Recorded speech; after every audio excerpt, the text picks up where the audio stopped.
Cuando escuchas sobre la maravillosa herencia que Él tiene para ti, que es inmortal, que no es corruptible, que es eterna para ti, ¿qué te hace eso desear? Pedro responderá a esta pregunta en la segunda parte del capítulo 1. Así que toma tu Biblia y ve conmigo a esa sección, primera de Pedro, capítulo 1, y empezaremos con el verso 13. Noten que la primera palabra es la palabra por tanto. Significa que a la luz de todo lo que ha sido dicho anteriormente, nuestra redención, la obra de santificación en nuestras vidas, que nos trae a ser obedientes hijos de Dios, todo eso produce que querramos servir a Dios, en otras palabras, que nos pongamos a trabajar.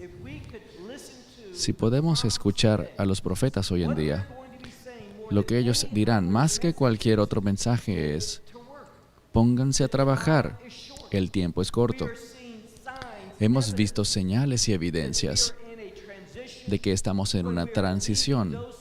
Estamos abandonando aquellas cosas que no debemos hacer y moviéndonos rápidamente a eso que será y lo que será por siempre. A la luz de esto dice: por lo tanto, ciñan los lomos de su mente. Piensen por un momento en Yeshua, la noche en la que fue crucificado o entregado para ser crucificado. Él lavó los pies de sus discípulos. Vemos que Él tomó la toalla, la Escritura dice en el Evangelio de Juan, y Él se ciñó a sí mismo y le dijo a sus discípulos: les doy este ejemplo para que lo que yo les hago a ustedes, ustedes lo hagan a los demás. Yo creo que Pedro lo recordó cuando escribió: por tanto, ciñan a la luz de todas estas cosas que Dios ha prometido. Dice: por lo tanto, cíñanse sus lomos. Ahora, los lomos es la sección del medio de nuestro cuerpo, donde realmente está nuestro fundamento. Tiene que ver mucho con la dirección hacia la cual vamos. Y dice aquí: cíñanse los lomos de sus mentes. ¿Cómo pensamos? Nuestra manera de pensar. Y si no estamos pensando de acuerdo a la voluntad de Dios y a la verdad de Dios, no estaremos listos para servir, ni estaremos caminando en la dirección del reino. Y cuando vemos en donde la mayoría de la mayoría de los creyentes hacia donde se dirigen, no están caminando a la luz de la verdad profética. Así que Pedro dice: por lo tanto, cíñanse. Y literalmente, si lo vemos, todos querremos hacer esto, ciñéndonos los lomos de nuestras mentes. Tengamos mentes sobrias y esperen. Y la siguiente palabra que realmente precede las cosas que ustedes esperan es la misma palabra que habla sobre ser traídos a una conclusión correcta, a un fin, un objetivo correcto. Así que nos está diciendo que debemos pensar correctamente, y la esperanza a la que hemos sido llamados a tener es enfocarnos en el final, en el reino final. No en el final del reino, sino en el final que produce una eternidad de reino. Y noten lo que es fundamental para esto. Los mensajes no han cambiado, dice, sobre la gracia que ha sido traída a ustedes. ¿Cuándo? Ahora, hemos sido salvados por la gracia, pero la gracia todavía está muy activa en la vida de un creyente. Todos recibimos gracia y somos salvos, y la gracia nos ciñe para el trabajo. No vimos eso en la Escritura. Pedro no estaba de acuerdo con esto. Pedro dice que la gracia persevera con nosotros, y el cambio que de la gracia de Dios comienza, eso nos lleva a una conclusión de Dios, a una conclusión de reino, en la cual Él dice que todo esto sucederá, y esta es la segunda vez que lo menciona, en la revelación, la manifestación del Mesías Yeshua.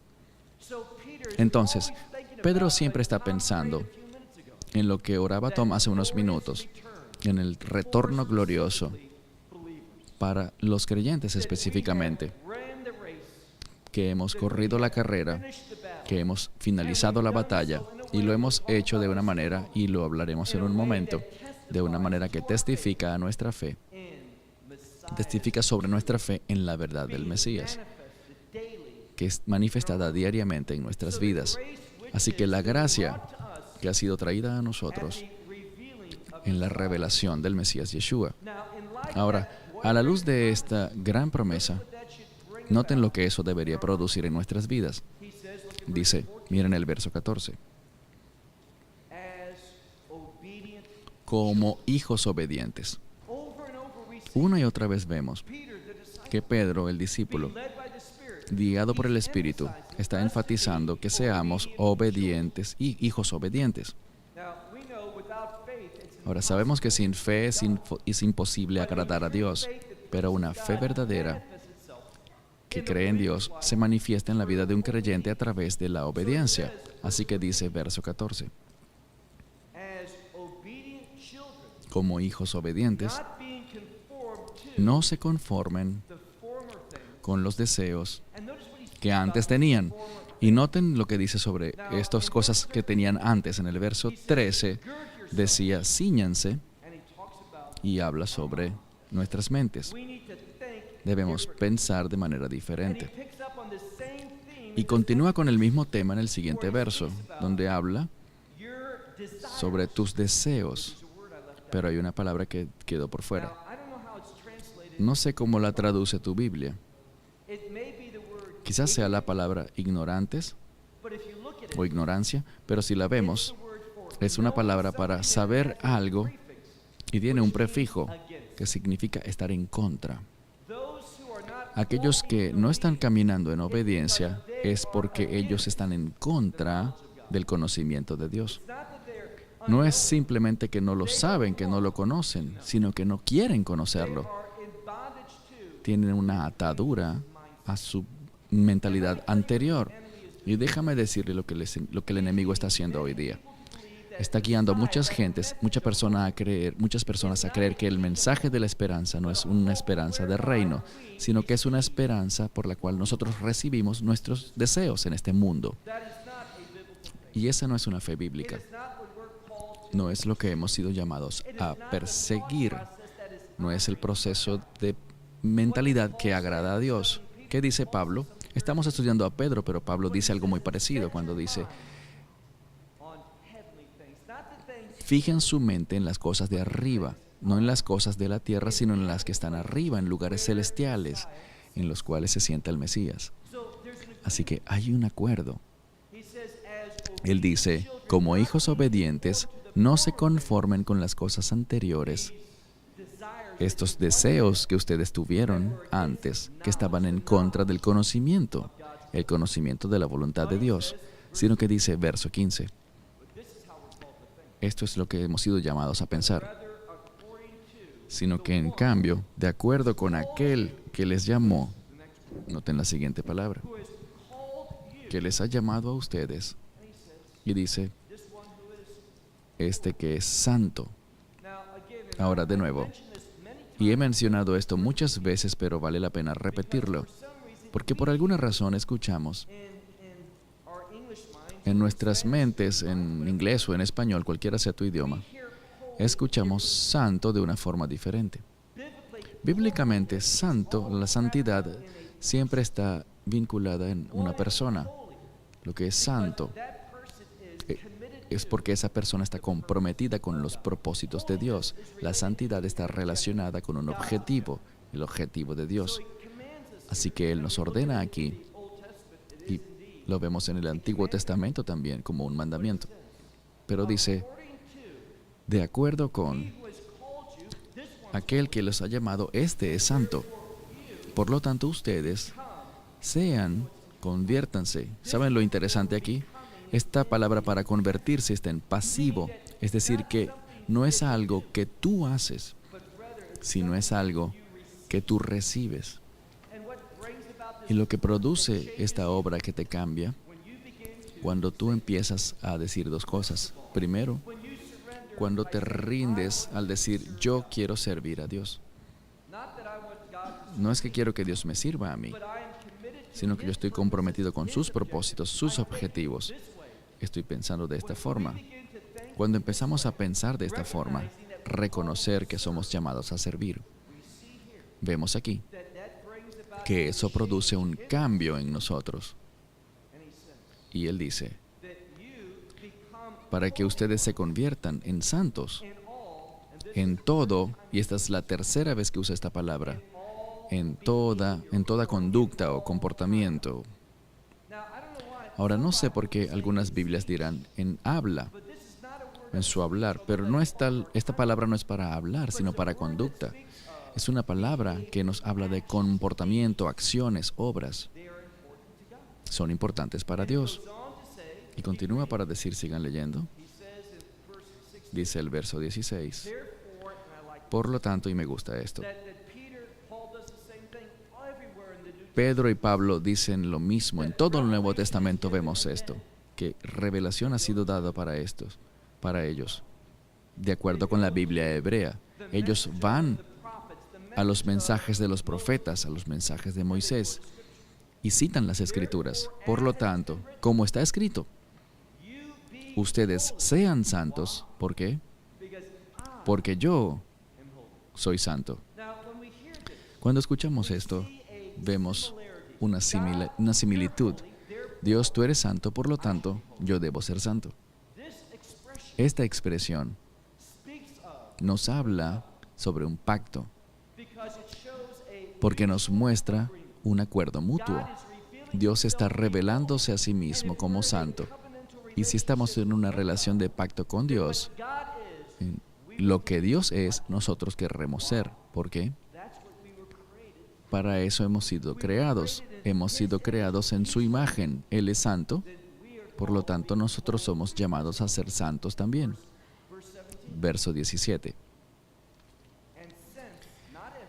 Y dado que no dice sí condicionalmente, sino ya que el Padre les ha llamado a ustedes, y este Padre, noten lo que dice, que Él es imparcial, que no tiene favoritismos. Aquel que les ha llamado, aquel que es imparcial en lo que tiene que ver con el juicio.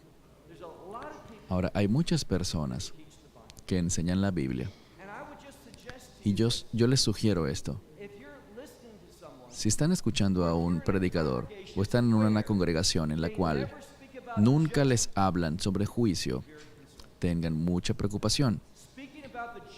Hablar sobre el juicio de Dios no es popular. Hay personas que tienen muchos seguidores, pero nunca les hablan sobre el juicio de Dios. Pero cuando vemos a aquellos a quienes el Espíritu Santo inspiró para escribir la palabra de Dios, ellos hablaban con frecuencia sobre el juicio de Dios. De hecho, el nombre básico de Dios, Elohim en hebreo, revela un Dios que es un Dios que juzga. El concepto más básico de Dios en hebreo es el Dios que juzga. Alabado sea Dios, porque su juicio, si le preguntan a la mayoría de los creyentes, y tú mismo responde esta pregunta, ¿qué produce el juicio de Dios? Su orden. Eso es lo que buscamos, eso es lo que deberíamos desear, que el orden de Dios esté en mi vida. Dios es fiel y sin parcialidades Él juzgará a todos los pueblos. Y de nuevo, el mensaje de Pedro no es un mensaje de salvación. Él no está hablando en su mayoría para gente no creyente. Él está hablándole a creyentes judíos, recordándoles su asignación, su tarea. Así que, seamos judíos o gentiles, eso no importa.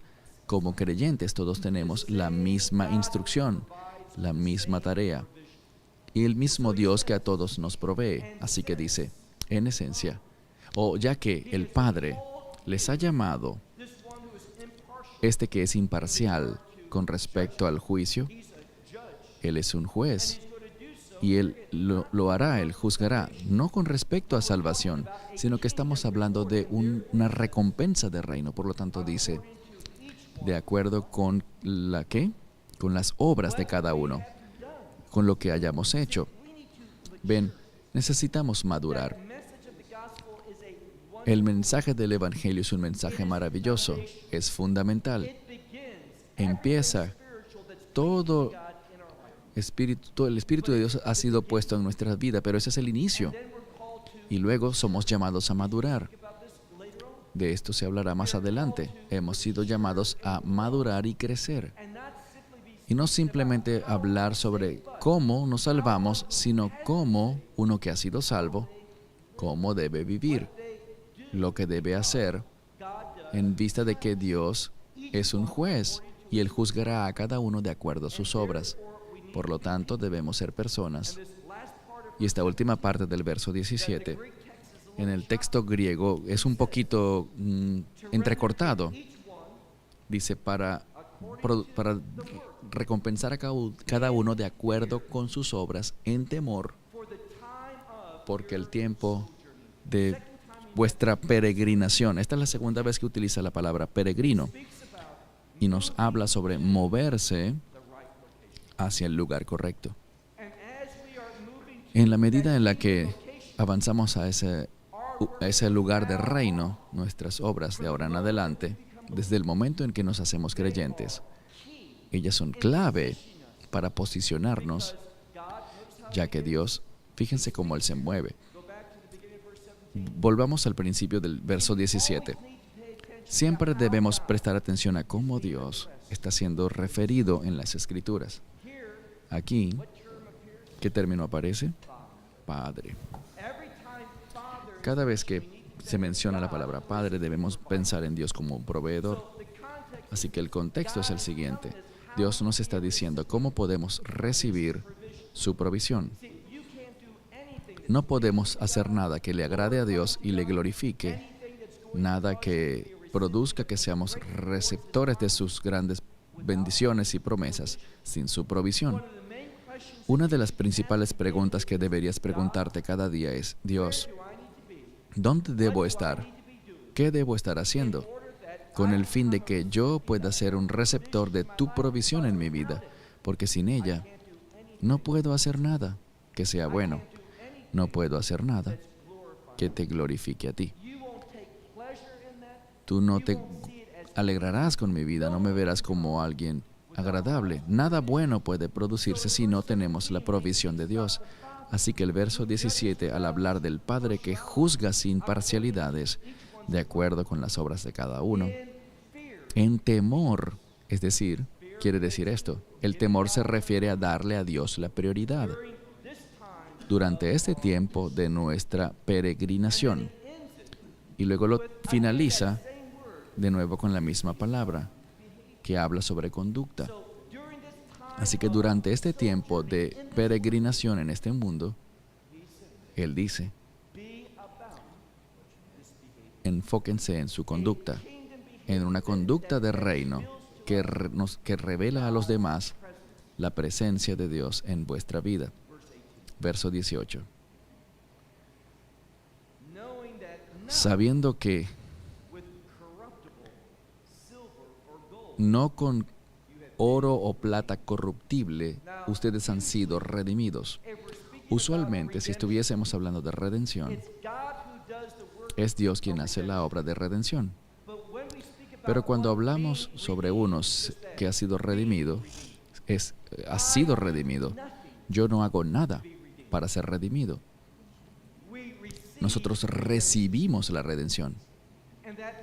Y esa redención que recibimos es un término de contabilidad. Esa palabra en su origen, redención, es una palabra de negocios que habla sobre un pago que produce una transferencia de propiedad, de titularidad. Así que Dios hace un pago, sabemos lo que es. No se trata de oro o de plata, que es corruptible, que perece, sino que nos habla aquí. Ustedes han sido redimidos. Y así es como sabemos que le habla a creyentes. Ustedes han sido redimidos. Noten la siguiente frase. De su inutilidad. La mayoría de las personas están viviendo, y la mayoría de los creyentes hoy están viviendo una vida de futilidad. ¿Por qué? Porque están buscando que Dios haga lo que ellos quieren recibir, y eso es algo muy tonto. Nadie será feliz verdaderamente si logra hacer su voluntad para su vida. ¿Escucharon bien? Si ustedes obtienen todo lo que quieren, ustedes vivirán eternamente en arrepentimiento. Se los garantizo. Nadie, y lo digo con frecuencia, nadie tropieza cuando está en la voluntad de Dios. Siempre su voluntad debe ser manifestada hacia nosotros. Nunca he conocido a un creyente que haya llegado a la fe en el Evangelio y diga, Dios me dijo que yo siempre estuve en su voluntad. Nunca. Uno no se tropieza con la voluntad de Dios. La voluntad de Dios se nos revela. Y cuando uno encuentra la fe trae grandes cambios. Si estábamos en las tinieblas, no podíamos estar donde Dios quería que estuviéramos. Como dijo Don en la canción, debemos salir de la oscuridad a su luz maravillosa. Eso es un resultado de su provisión. No hay manera de que seamos luz, de que recibamos revelación, si no hemos sido primero redimidos. Hablando de una revelación de los propósitos de Dios en nuestras vidas. Así que Pedro está diciendo, ustedes no han sido redimidos con cosas de este mundo, con las cosas preciosas de este mundo, que lo que la mayoría de la gente busca, oro y plata. Ustedes han sido redimidos de su inutilidad, de su vanidad. La mayoría de las cosas que la gente busca hoy son inútiles. Y es una palabra para algo vano, fútil, algo que no tiene significado desde un punto de vista eterno. El rey Salomón, Shlomo, en Eclesiastés, habla mucho de esto. Él decía, he tenido todas las oportunidades, más que cualquier otro ser humano, para obtener todo lo que yo anhelaba, todo lo que yo deseaba. No me restringí de nada. Pero ¿qué dijo al final? Vanidad de vanidades. Óyelo bien. No te enfoques en la vanidad, en la inutilidad. Rivka y yo estábamos en una iglesia en Georgia. No quiero ofender a nadie de Georgia, pero nos sorprendió que al inicio del servicio hicieron una proclamación sobre que decían, yo soy un hijo de Dios y yo declaro que yo declaro lo que Dios me dará esta semana. Y déjame decirte, todo lo que estamos buscando son cosas inútiles y vanas. ¿Por qué? Nada de ello es eterno. Nada de ello es duradero. No hay nada malo por orar por buena salud, pero yo les garantizo, a menos de que estés vivo al momento del rapto, puede que lo estemos, pero si no, tú vas a llegar a un punto en el que tu salud fallará. No hay nada en este mundo que sea eterno. Nada en este mundo. Tienes que escapar de este cuerpo, de este mundo, para llegar a la eternidad, en otras palabras, al reino. No estén orando y enfocándose en aquello que en última instancia es inútil, es decir, atado a este mundo. Hemos sido redimidos de la vanidad.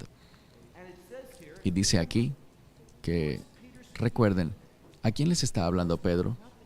En su mayoría no a los gentiles, está hablando a creyentes judíos. Y les dice a ellos, y esto es algo que está plagando el movimiento mesiánico hoy en día, es que están demasiado metidos, ¿en qué? Demasiado metidos con las tradiciones de los padres, de los patriarcas. Y no hablo de Abraham, Isaac y de Jacob. Estoy hablando de los padres, los sabios, los ancianos del judaísmo. Pedro dice, ustedes han sido redimidos de tales vanidades, de estas conductas que fueron entregadas a nosotros por los padres, es decir, los sabios, los ancianos. Verso 19. Ahora, Él nos dirá que hemos sido redimidos por la preciosa sangre de Jesús, del Mesías, como de un cordero sin mancha y sin arrugas. La sangre de un cordero perfecto. Ahora, a pesar de que los corderos en el templo eran examinados, ninguno de ellos era perfecto. Ellos eran inspeccionados, pero ninguno era perfecto. Ninguno, obviamente, eran el Hijo de Dios. El Mesías de manera perfecta, perfectamente santa, perfectamente justa, perfectamente sin pecado. Y fue su sangre la que nos redimió. Y dice en el verso 20, habiendo sido conocidos previamente desde antes de la fundación del mundo. Es decir, esta es la voluntad de Dios y esta es, recuerden, la provisión de Dios. Y solamente Dios provee lo que es absolutamente necesario. Escuchen esto con cuidado. Dios nos da lo que es absolutamente necesario para que nosotros estemos donde quiere que estemos, hagamos lo que Él quiere que hagamos, con el fin de que su voluntad perfecta se pueda cumplir a través de su pueblo. Dios nunca dará algo que no sea necesario, que no sea requerido. Así que este plan perfecto que Él tenía antes de la fundación del mundo, ¿qué hizo Él? A pesar de que era conocido desde antes, fue manifestado, es decir, se hizo realidad en estos últimos días. ¿Por qué? Por causa de nosotros. Esto es lo que necesitamos conocer de Dios. Dios se mueve por causa de nosotros, o por el bien de nosotros, digámoslo de esa forma mejor. Dios, esto es en una clase básica de teología aprenderás algo. ¿Qué necesita Dios? Dios no necesita nada. Dios es perfecto, Él no carece de nada. Por lo tanto, todo lo que Él hace, lo hace por su pueblo. Lo hace con conocimiento previo perfecto, con habilidad perfecta. Por lo tanto, si Dios provee y perfecta eso que es absolutamente necesario y lo hace por su pueblo, eso debería producir que nosotros hagamos ¿qué? Que total y completamente nos sometamos. Nosotros no luchamos contra Dios, sería tonto. Debemos someternos. Verán, una de las razones por las que no escuchamos esto lo suficiente, pero una de las razones por las cuales la tierra prometida anteriormente no era llamada Israel, es la tierra ¿de qué? De Canaán. Y el término Canaán en hebreo viene de una palabra que significa sumisión. ¿Sabían eso? Él estaba trayéndolos a la tierra de la sumisión. Pero también nos dijo que era la tierra prometida. ¿Por qué? Es solo cuando nos sometemos que seremos capaces de recibir las promesas de Dios. Así que cada vez que luchamos contra Dios, diciendo yo no quiero hacer esto, no siento que esto sea la vida que yo quiero, cada vez que luchamos contra la voluntad de Dios, lo que estamos haciendo es rechazando, ahuyentando sus promesas, su provisión de nuestras vidas. Nosotros somos nuestros peores enemigos porque escuchamos y pensamos de acuerdo al mundo en vez de a través de la profecía. No es una coincidencia que hoy día, si ustedes van a la mayoría de las iglesias, de hecho la mayoría de ellas, es raro que se estudie verdaderamente la profecía. Pueden tomar frases y un poquito aquí y allá de las profecías, pero realmente no estudian los profetas. Es muy extraño que se vea eso. Él dice, todo esto fue conocido antes, desde antes de la fundación del mundo. Fue manifestado y ahora en estos últimos tiempos, por causa de ustedes, verso 21, que por medio de Él creen en Dios. Yo resalté esa frase en mi Biblia. Creer por Él, a través de Él, ustedes creen en Dios. ¿Saben lo que eso me dice? Si tomamos esto literalmente, dice lo siguiente. Es solo a través de creer en Él, es decir, en el Mesías, en este Cordero, que provee su sangre. Es solo al creer en Él, a través de Él, que nosotros podemos creer en ¿quién? En Dios. Si alguien no cree en Yeshua, en Jesús de Nazaret, él no cree en Dios, no tiene fe en Él. ¿Puede alguien decir, yo creo que Dios existe? Sí, pero ¿tendrá una fe en Dios? No. No hay fe en Dios si no crees en el Mesías, por su nombre. Ahora, esto puede ser algo muy controversial, pero es un hecho bíblico. No hay manera de creer en Dios sin creer primero en el Mesías. Y continúa para decir que este Dios es aquel que lo ha resucitado, es decir, a Yeshua, de entre los muertos. La resurrección que nos trae a la mente, el reino. Una y otra vez nos está diciendo, cuando yo me someto, cuando yo persigo la provisión de Dios, cuando yo me dedico al servicio, cuando mi mente se inclina a la voluntad de Dios, entonces y solo entonces estoy pensando y actuando de acuerdo a la realidad del reino. ¿Por qué eso es importante? Porque el reino no tiene límites. Y cuando estamos pensando y actuando de acuerdo al reino, la provisión de Dios, cualquiera sea nuestra lucha o cualquiera sea la oposición o lo que el enemigo esté haciendo, su provisión no tendrá límites. Es solo cuando tenemos mentalidad de reino que estaremos equipados para batallar contra el enemigo. Así que dice, este que lo levantó de entre los muertos y que le da gloria a Él.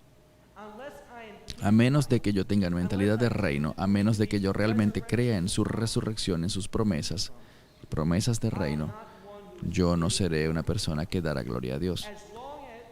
Siempre y cuando, y es realmente una dicotomía, tienes dos opciones: o vas a ser motivado por las cosas del mundo, o vas a ser motivado por las promesas del reino. Así de simple, no hay posición en el medio. Amén. ¿Y cuál será el resultado? Mira el texto. Dice aquí, cuando yo, creyendo en Dios, mi vida refleja esa creencia, esa fe, yo voy a darle gloria a Dios, de manera que vuestra fe y esperanza sean en Dios. ¿Qué aparece de nuevo? La palabra esperanza. Una y otra vez en Primera de Pedro, esta palabra, este concepto, esperanza, emerge. Y casi sin excepción, siempre está muy cerca, con alguna pista, alguna referencia al reino, usualmente como aparece aquí, con respecto a la resurrección. ¿Está tu esperanza en la resurrección? No solamente la resurrección del Mesías, eso es maravilloso, eso es un testimonio. Pero cuando dice su resurrección, está hablando en última instancia sobre lo que nosotros vamos a compartir con Él. ¿Por qué? Su resurrección. ¿Cómo lo llama la Escritura? A Él como el primogénito de entre los muertos. ¿Por qué primogénito? Porque seremos herederos con Él de esa esperanza. Esa herencia del unigénito, del primogénito, Él la comparte con nosotros. Verso 22. Vuestras almas. Ahora, la palabra alma, en este contexto, nos habla de la esencia del ser. Y Él dice, vuestras almas sean purificadas. Y este término, purificar, purificadas, si le preguntan a cualquier rabino ortodoxo, tendrán estas dos condiciones: aquello que está contaminado y aquello que está puro. ¿Cuál es la diferencia? En el estado de estar contaminado, lo que es llamado tumá en hebreo, Dios no puede bendecir, Él no lo bendecirá. En el estado de pureza, una persona puede ser bendecida por Dios. Así que dice aquí, y nos está diciendo, si ustedes quieren ser bendecidos con bendiciones del reino, necesitan preparar su esencia, la misma esencia de su ser, purificándose. ¿Por qué? Esta pureza les dará la habilidad y les posicionará para que ustedes puedan, ¿qué? Noten lo que dice. En obediencia a la verdad, por medio del Espíritu. Así que es solo cuando estoy en el proceso de ser purificado que yo puedo identificar la verdad, por la cual yo seré obediente y Dios podrá obrar en mi vida. Y noten lo que dice. ¿Cuál es el resultado de esto? Dice, esto será una identidad. ¿Con qué? Con sincero amor de hermanos. Es decir, esto es un resultado ¿de qué? De un corazón limpio, mediante el cual nos amaremos los unos a los otros de una manera perfecta. ¿Qué viene a tu mente ahora? ¿Qué está diciendo Dios? Y aquí en Pedro, ¿a qué hace referencia? Si vienes de un trasfondo judío y escuchas amor fraternal, ustedes se aman unos a otros con fervor. ¿En qué pensamos? En la Torá. Cuando el Mesías habla sobre amar a Dios con todo tu corazón, alma, mente y fuerzas, Él dice, la manifestación de esto es el amor a tu prójimo como a ti mismo. A eso es lo que hace referencia aquí. El fundamento de una obediencia de la Torá. Caminar y demostrar el amor unos a otros y hacerlo de manera fervorosa. ¡Qué palabra tan poderosa! ¿Cómo puedo hacerlo? Verso 23. Puedo hacerlo no en la carne, no por medio de mi propia habilidad humana, sino que dice aquí, habiendo sido nacidos de nuevo, no por medio de una semilla corruptible, no por nacimiento humano, sino por una simiente incorruptible. ¿Cuál es esa simiente? La referencia es por medio de la palabra viva de Dios. Cuando enfatizas las Escrituras y dices, Dios, más que cualquier otra cosa, yo quiero aplicar tu palabra a mi vida, todo cambia. ¿No es así? ¿No es así? Todo empieza a cambiar. Cuando tú deseas y dices con sinceridad, Dios, yo quiero ser el hombre, quiero ser la mujer en quien tu palabra me ha llamado a ser, lo primero que ocurre es que empiezas a ver las cosas, tu perspectiva cambia y esa perspectiva cambia para darte oportunidades y verás oportunidades para servir a Dios, cómo ser de bendición para otros, cómo ministrar a otros. Verás esas oportunidades y de nuevo tienes que tomar una decisión. Por toda la Escritura, Dios siempre está llamando a su pueblo a tomar decisiones correctas. Así que tienes una perspectiva, un cambio de perspectiva, ves las cosas diferentes, ves oportunidades para servir a Dios. Y de nuevo debes tomar una decisión. ¿Quiero hacerlo? Y voy a interrumpir mis propósitos y mis planes y todo lo que estoy haciendo en mi vida para comprometerme en la vida de otra persona. Cuando tú dices sí a Dios, entonces eso libera su provisión. Él empieza a moverse con el fin de equiparte para que haga su voluntad. Esto es de lo que Pedro estaba hablando aquí. Así que dice, habiendo sido nacido de nuevo, no de una simiente corruptible, sino de una que es incorruptible. Es decir, mediante la palabra de Dios. ¿Qué está diciendo? ¿Por qué dice la palabra viva de Dios? Porque se hace viva en nuestra conducta y permanece. ¿Por qué? ¿Qué dice tu Biblia? Por la eternidad. Cada vez que veas la palabra eternidad, es otra palabra del reino.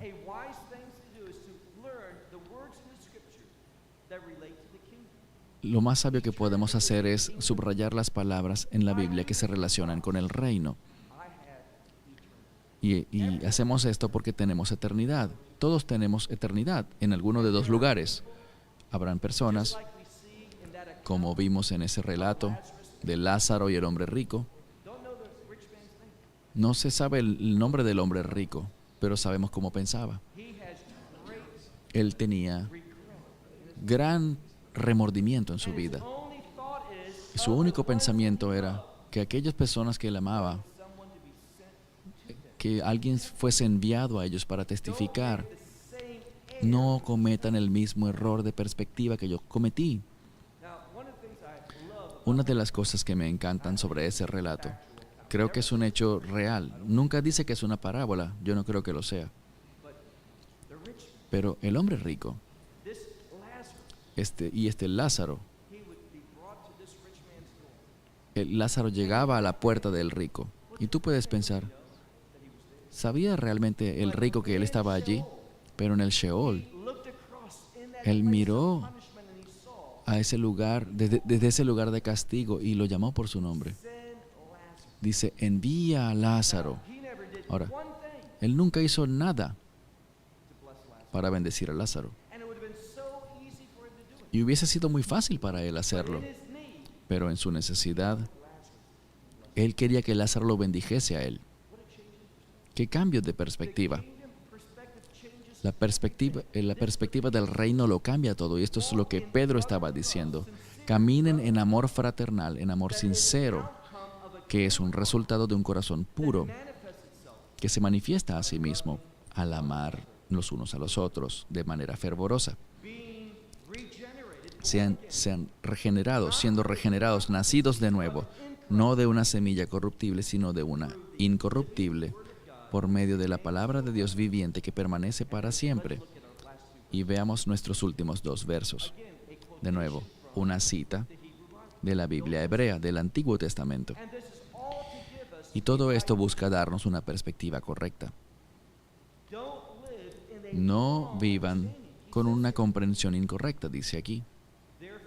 Por lo tanto, este término griego significa basado en lo que acabamos de aprender, como resultado de lo que hemos aprendido de Pedro, dice. Por lo tanto, toda carne. ¿De quién está hablando? ¿Hay alguna excepción? No. Esta es una palabra que implica toda la humanidad. Dice, por lo tanto, toda carne es como la hierba. Y toda su gloria del hombre, toda la gloria del ser humano. Hay muchas personas que creen que Dios está allí en una esquina con el fin de ayudarles a hacer realidad su gloria humana. A Dios no le interesa eso. No, lo motiva porque es un reflejo muy pobre de lo que se trata Dios. Él dice, toda carne es como la hierba. Toda la gloria del ser humano es como la flor de la hierba. ¿Y qué sucede? La hierba se seca y la flor se cae. Era gloriosa, era bonita, pero por muy poquito tiempo. ¿Cuál era el problema? No pudo permanecer. No podía durar. Lo diré de otra forma. No podía vencer las cosas de este mundo, porque eran de este mundo. Solamente cuando perteneces al reino, allí y solo allí, es que puedes derrotar y vencer las cosas de este mundo. Y en última instancia, ¿cómo podemos vencer las cosas de este mundo? Si tú eres retado a escribir una palabra a esa pregunta, ¿qué escribirías? Resurrección. La resurrección cambia todo. No importa lo que ocurra aquí, ¿por qué? Este no es mi morada eterna. Esto es altamente temporal. Bien sea que vivas 6, 80, 100 años, ¿cuál es la diferencia? ¿Cuál es la diferencia? Se acaba. Es un vapor. Vivan por el reino. Tengan esa perspectiva eterna. Eso es lo que Pedro decía. La hierba se seca. Su flor se cae. Pero, último verso, 25. Pero, Esto significa en contraste con. Esto es lo que hace la gente, el pueblo de Dios. Viven en contraste con el mundo. Y eso es por esa razón el mundo nos odia. Y Dios está haciendo algo. Él es un Dios tan bueno. Él está produciendo un cambio.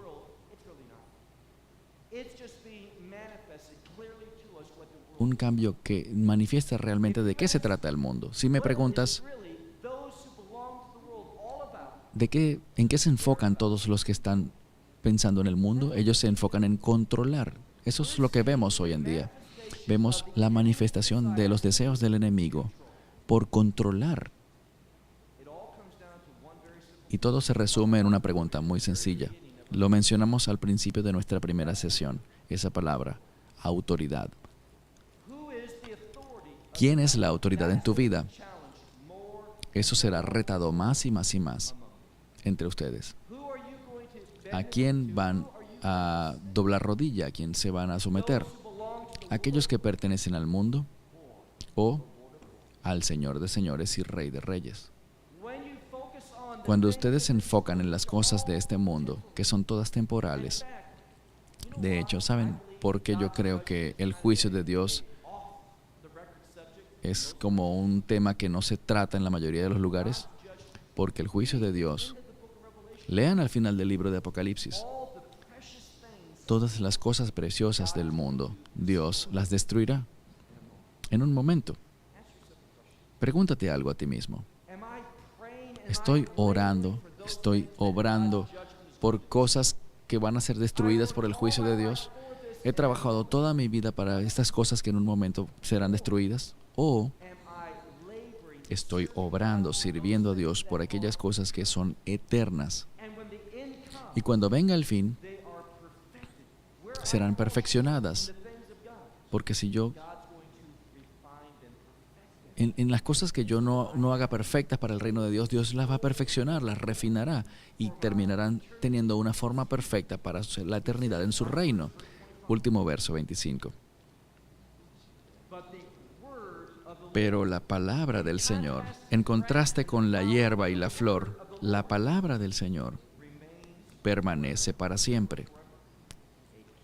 ¿Qué es la palabra para siempre? Una palabra de reino. Es la palabra del Señor. Y hay un cambio.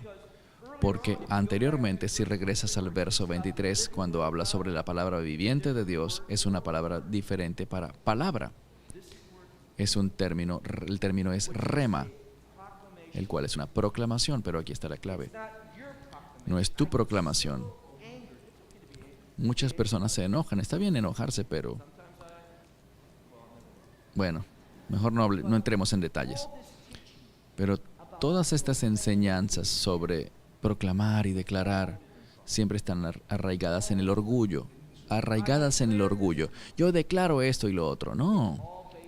Todo debe estar basado en la proclamación de Dios. Yo escuchaba a una persona y decía, yo voy a proclamar salvación para tus hijos y los hijos de tus hijos. ¿Dónde está eso en la Biblia? ¿Queremos eso? Por supuesto que lo queremos. Pero ¿podemos simplemente proclamar y que por mi proclamación ocurrirá? No, en ninguna parte vemos eso en la Biblia, en la palabra de Dios. Y dice, pero la palabra del Señor permanece para siempre. Y esta es la palabra que os fue proclamada o predicada. Y esta palabra proclamada es literalmente la palabra que es evangelizar, que fue predicada, evangelizada a ustedes. ¿Por qué está la palabra evangelizar? Porque el término evangelización, esta palabra, todos sabemos que tiene que ver con buenas noticias, pero específicamente con buenas noticias sobre la redención del reino. El Evangelio nos posiciona para una experiencia de reino. Y por eso es que esta es la palabra, la cual ha sido evangelizada, está en pasivo. Ha sido evangelizada. Y noten cómo concluye. Para ustedes. Enfoquémonos en eso por un momento. Para ustedes. El plan de Dios son buenas noticias para ti. La obra de Dios para ti es buena. Deja de pelear contra Dios. ¿Cómo puedo estar tan seguro de que todos ustedes están peleando contra Dios? Porque yo también en momentos he peleado contra Dios. No hay diferencia. Bien sé que tú estás sentado al lado o al frente o detrás de alguien. Espiritualmente todos tenemos mucho en común, mucho en común. Todos debemos ser como Dios, como Don dijo hace unos momentos. ¿Debemos ser qué tipo de personas? Diferentes que los demás. Personas peculiares. Y la única manera de poder ser peculiares, diferentes, es salir de la oscuridad de este mundo y entrar en su luz maravillosa. Y el problema es, y lo que Pedro realmente enfatiza, y cerraremos con eso esta noche, es lo siguiente. No es que no sepamos cómo pararnos en la luz asombrosa y admirable de Dios. Es que estamos debatiendo. ¿Recuerdan a Elías? Lo que dijo al pueblo. ¿Por cuánto tiempo cojearás? ¿Qué significa eso? Que no están corriendo en la dirección correcta. Ellos siguen deteniéndose porque se enfocan en las vanidades del mundo. Todo en este mundo será destruido por el juicio de Dios. Lo único que escapará del juicio, esa destrucción, es aquello que ha sido redimido por la preciosa sangre del Cordero. Él no vino a redimir las cosas de este mundo. Vamos a ver cuando avancemos en Primera de Pedro, que Él nos enseñará sobre cuáles son las cosas de este mundo. Y el reto para ti es este. Bien sea que tú estés persiguiendo, aferrándote, persiguiendo aquellas cosas, o si vas a entender, esto será un gran término mañana, si vas a entender el concepto bíblico de la libertad. Una de las palabras más pervertidas dentro de la comunidad de creyentes es esta palabra, libertad. Necesitamos conocerla desde una perspectiva bíblica. Dios, te amamos. Ayúdanos a caminar y en un amor que demuestre y que se demuestre a sí mismo por medio de la obediencia, que podamos ser un pueblo que dobla su rodilla delante de ti, que confiesa que tú y solo tú eres el Señor de nuestras vidas. Señor, oramos que traigas destrucción a aquellas cosas de nuestra vida que están en contra de tu propósito y de tu plan. Que nos veamos a nosotros traídos a convicción de todas esas cosas que tú odias y que seamos personas que persiguen esas cosas que te agradan a ti. Sí, sí. Ayúdanos a demostrar el hecho de que somos nuevas criaturas en el Mesías, porque este es nuestro deseo a través de nuestro Salvador y Señor Yeshua. En su nombre oramos. Amén. Esperamos que te hayas edificado con el mensaje de hoy y lo compartas con otros. Te invitamos a seguir nuestros estudios cada semana por este canal y por el portal de YouTube de Amarás a Israel. También puedes descargar nuestra aplicación móvil gratuita, Mi Estudio Bíblico. Finalmente, para obtener más información sobre nosotros, visita nuestra web amarasaisrael.org, donde encontrarás otras conferencias de Baruch en audio, video y texto. Hasta el próximo programa. Que el Señor te bendiga en Yeshua HaMashiach, Jesús el Mesías, mientras caminas con Él. Shalom desde Israel.